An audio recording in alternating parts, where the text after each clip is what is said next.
Halo teman-teman semuanya, kembali lagi bersama saya Chandra. Kali ini saya akan membahas tentang kerugian atau dampak bila bayi tidak minum ASI eksklusif, dan juga bagaimana cara agar ASI para ibu dapat melimpah ya. Untuk para moms sangat penting memberikan ASI secara eksklusif pada bayi setelah dilahirkan. Ada beberapa dampak yang dialami jika bayi tidak mendapatkan ASI eksklusif, seperti bayi akan rentan mengalami infeksi.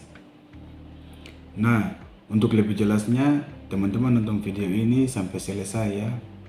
Nah, biasanya banyak ibu-ibu, terutama pada ibu yang baru pertama kali melahirkan, tentunya sering khawatir pada produksi ASI-nya. Ada atau tidak? Apakah bayi yang baru lahir boleh dikasih susu formula? Dan para ibu sering berpikir bagaimana kalau tidak bisa memberikan ASI eksklusif. Nah, untuk itu mari kita tahu manfaat dari ASI eksklusif. Menyusui adalah salah satu proses yang akan dijalankan oleh ibu setelah persalinan. Biasanya kegiatan ini terjadi salah satu proses yang cukup intim untuk meningkatkan ikatan emosional antara ibu dan anak. Dan itu saja, memberikan ASI pada bayi juga membantu bayi untuk meningkatkan imun tubuh. Untuk ibu disarankan memberikan ASI pada bayi secara eksklusif. ASI eksklusif sendiri merupakan proses pemberian ASI pada bayi selama 6 bulan pertama kehidupan bayi tanpa tambahan cairan lain, termasuk air putih. ASI itu sendiri merupakan makanan terbaik buat bayi baru lahir sampai usia 2 tahun.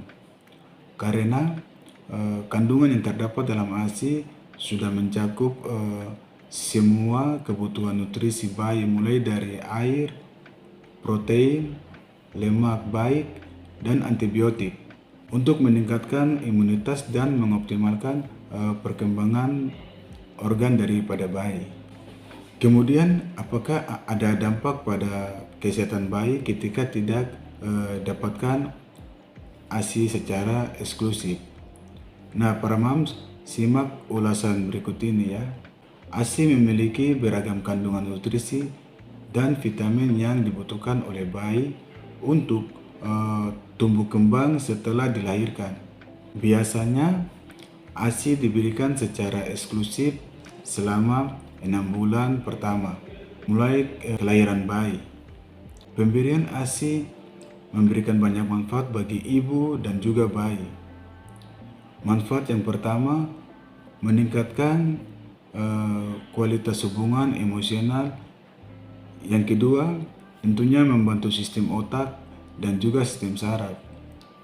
Dan manfaat yang ketiga, memaksimalkan dan mengoptimalkan sistem imunitas.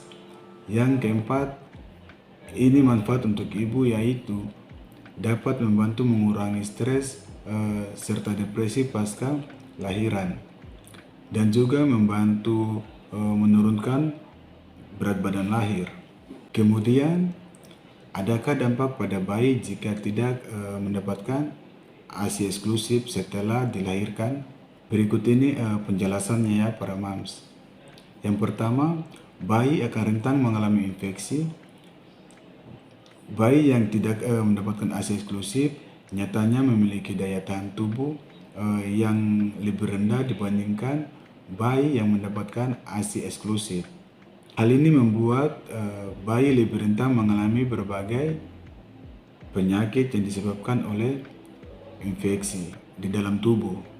Manfaat dampak yang kedua, bayi akan berisiko mengalami gangguan kesehatan seperti infeksi saluran pencernaan, infeksi saluran pernafasan bagian atas, hingga infeksi pada telinga.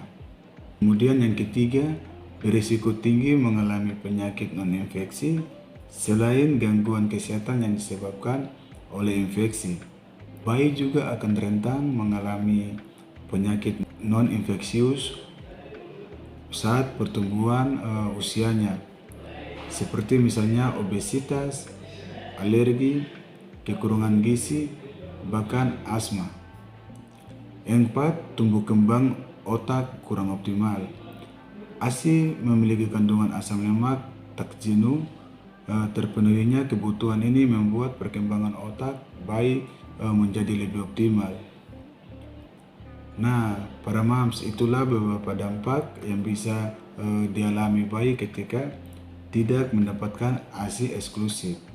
Tips buat para mams untuk meningkatkan produksi ASI, coba beberapa cara yang bisa dilakukan untuk meningkatkan produksi ASI setelah persalinan, yaitu yang pertama, tingkatkan frekuensi menyusui sebanyak proses menyusui secara langsung. Meningkatkan frekuensi menyusui membuat hormon yang memicu payudara memproduksi ASI semakin meningkat, sehingga mempengaruhi jumlah ASI. Menyusui sebanyak minimal 8 hingga 12 kali dapat mengontrol jumlah ASI setiap harinya. Berikan ASI kapanpun bayi inginkan. Setelah itu, biarkan bayi untuk memutuskan kapan untuk berhenti. Kemudian yang kedua, pompa ASI secara rutin. Saat bayi tertidur, ibu juga bisa melakukan pompa ASI menggunakan alat pompa yang tepat. Kegiatan ini membantu ibu meningkatkan jumlah produksi ASI. Sebelum ibu memompa ASI, tidak ada salahnya untuk mengompres hangat bagian payudara. Ini dilakukan agar proses pompa ASI menjadi lebih nyaman. Dan yang ketiga, mengkonsumsi makanan sehat dan air putih.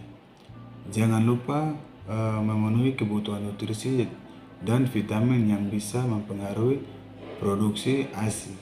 Selain itu, jangan lupa memperbanyak asupan air putih agar jumlah ASI tetap meningkat dan ibu terhindar dari kondisi dehidrasi.